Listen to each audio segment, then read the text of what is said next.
Beth is like her mother in that she has the ability to organize, to manage, to control, and to do it well. I heard somebody told her that she ran the world through her phone. Well, if Aunt Barbara had been able to figure out her phone, she would have.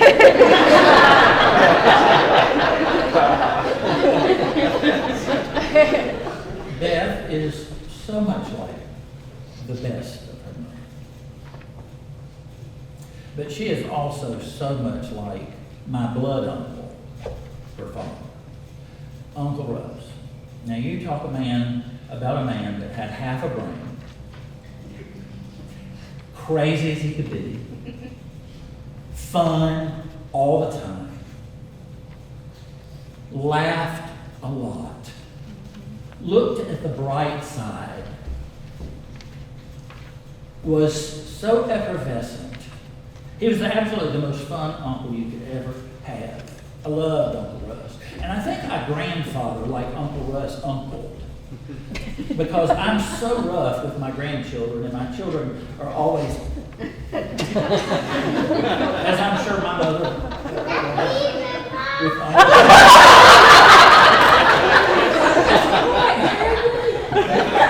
just throw them up, that was Uncle Russ. And Beth, in that free, fun, outrageous, crazy, love, life, joy, was like her dad. You know, opposites attract, don't they? Doesn't speak well of some people because they're the other side, and somebody else is the good side. But Beth got both, and she got the best of both. See, Beth's 9 years younger than me. No, 18 years younger than me. She was born right after I graduated from high school. She's my only first cousin, mine and my brother. And I loved her from the very beginning. I'll never forget the days I first saw her. Aunt Barbara and Uncle Russ brought her to Columbus to our grandmother's house, and she had this huge, huge oak tree, and there at the base of the tree I used my new graduation camera, and I took 50 million pictures of the most adorable little girl I had ever seen until Babs came along. And I just loved Beth. And Beth grew up, she came between my wife and me a lot. She slept right in the middle. So many times. I never knew if she was more like a sister or a daughter or some warped version of a relative. I don't know.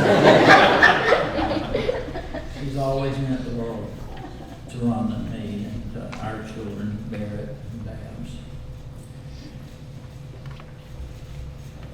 Barbara and Beth were oil and vinegar.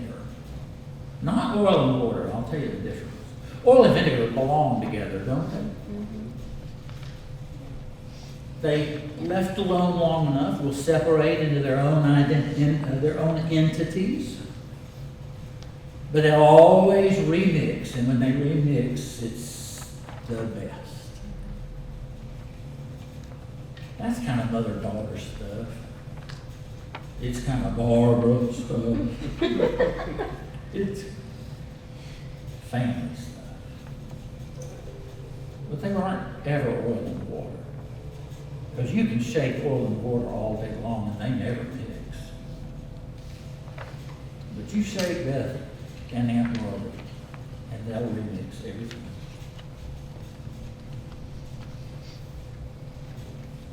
And it's a good mix.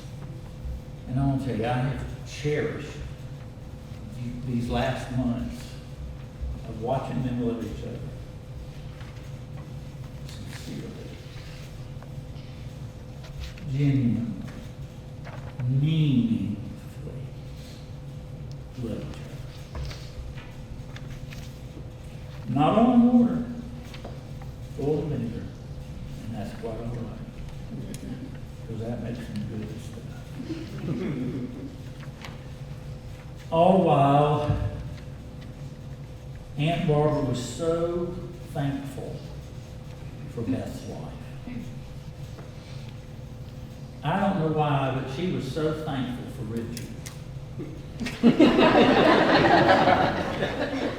She loved Richard. I was going to tell a story about smile at him. Beth, you take care of him. That's what she was saying. She loved Richard. And she wouldn't have had it any other way than for Beth to be able to have everything a girl would dream of. Because after all, she was Cinderella. She really was. She grew up without much, a lot of love, but not a lot of stuff. A lot of benefits, but not a lot of things. And so this prince comes along and snatches her up, and she has everything. And while Barbara loved Beth, Barbara came to England looking for all of that for herself. And that didn't pan out quite the same for her as it did for Beth. And that was hard. But she wouldn't change the thing. Well, maybe Rich went on. Thank you, Richard. Thank you, girls. It was so precious watching y'all hover around her like worker bees, making sure everything was just right, just so she was taken care of, loved and nurtured. Even Nurse Lavinia jumped into action, helping them, attending to her needs and running errands and visiting and taking her to lunch. It's been precious. You know, life kind of boils you down at the end, if you live long enough. It kind of boils you down to the things that matter most. And all that other stuff just kind of boils away. And the things that matter most remain. Aunt Barbara gave herself to boiling down, letting go. She realized that in order to grasp one thing, you had to let go of another. And she let go of a lot of the stuff that we all hold on to. And she grabbed hold. Excuse me, of what matters.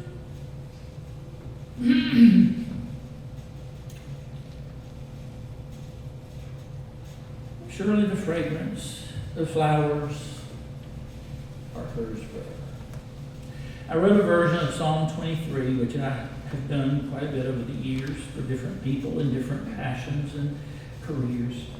And it's for Aunt Barbara, Psalm 23 for gardeners. The Lord is my master gardener.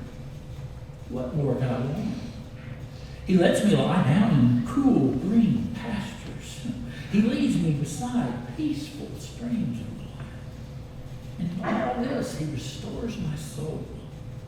He leads me along so many beautiful paths, and it causes me to give his name praise. And even when I walk through the valleys with dark shadows, even when I walk through the valley of the shadow of death, I feared no evil. For I knew that my master gardener was with me. And some things grow best in the shade. His rake and his shovel were with him, and they comforted me. At the end of the day, he prepared a table before me in the presence of my garden's enemies, pests and pestilence. He anointed my head with oil, refreshing rains. My heart overflows as my garden grows and grows. Surely the fragrance of flowers follow me all the days of my life. And I will dwell in the potting shed of my master gardener forever and ever. I'm going to close, favorite word when I preach, with a poem that one of my good college friends sent me when my own mother died. The rose beyond the wall. Near a shady wall, a rose once grew, budded and blossomed in God's free light, watered and fed by the morning dew, shedding its sweetness both day and night. And as it grew and blossomed, fair and tall, slowly rising to loftier height, it came to a crevice in the wall, through which there shone a ray of light. Onward it crept, with added strength, with never a thought of fear or pride. It followed the light through the crevice's length and unfolded itself on the other side. Shall claim of death cause us to grieve and make our courage faint or fall? No. Let us faith and hope receive, for you see our rose still grows beyond the wall, scattering its fragrance far and wide, just as it did in days before, just as it did here on our side, and just as it shall now, forever. Barbara Elizabeth Ball Phillips. The best of both worlds. Amen. Amen.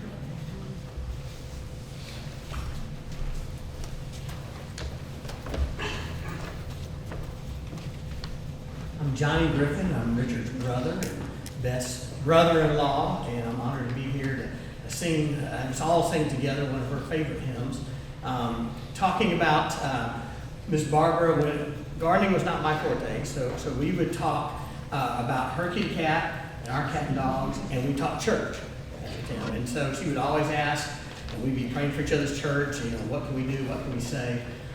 And so that was just a real meaningful time. And I remember probably my last phone call with her, when she wasn't able to use the phone, because she answered the call. And But not text her. no, don't text her. No, it was a discussion. But what was meaningful to me was, I'm a teacher. I'm an 8th grade teacher, and sometimes when I get nervous, and it's hard to believe, nieces, but I tend to babble, and I tend to talk a lot when I'm nervous. And so I was trying to offer some words of encouragement to Nana, and she finally said, "John, it's all right. I'm ready. I'm ready to be in the arms of my Jesus." And so leave it to Barbara to be witnessing and sharing with me, and I'm the one getting the pickup. So I think it's nothing better for us to do as a congregation if you'll take your hymnal and turn to 187. As you've heard, one of the themes of Barbara's life is gardening, and so it's one of her favorite hymns. Let's stand with your hymnal and sing together all 3 verses. 187 in the garden. 187, sing with me.